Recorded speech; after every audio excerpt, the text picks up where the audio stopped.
नमस्कार, आप देख रहे हैं एशिया न्यूज इंडिया। मैं हूं कीर्ति सिंह।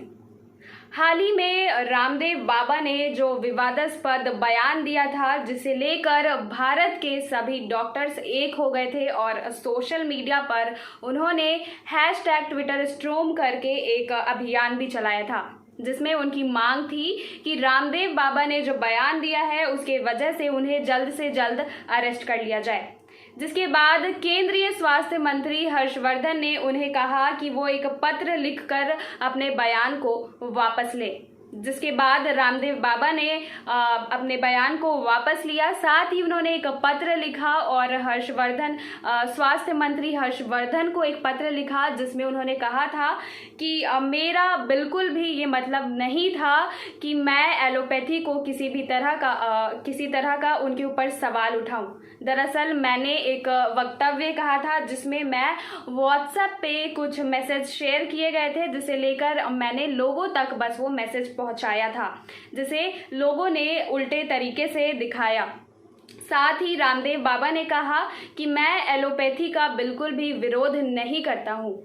वहीं आपकी जानकारी के लिए बता दें कि कुछ दिनों पहले ही रामदेव बाबा ने अपने एक सभा रखी थी, जिसमें उन्होंने कहा था कि एलोपैथी एक गजब का तमाशा है।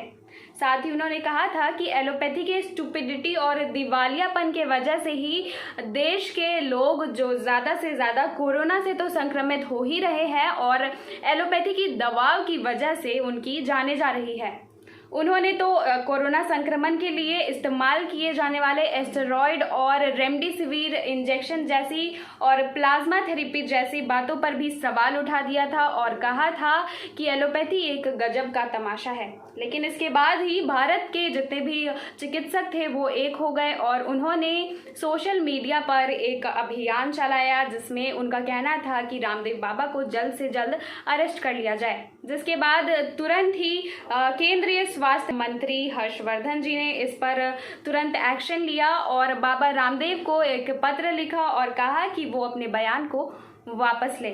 हालांकि अभी रामदेव बाबा ने अपने बयान को वापस ले लिया है, लेकिन आगे देखना है कि इस मुद्दे पर और क्या कुछ होता है। बाकी की तमाम जानकारियों के लिए जुड़े रहे एशिया न्यूज इंडिया के साथ। रांची।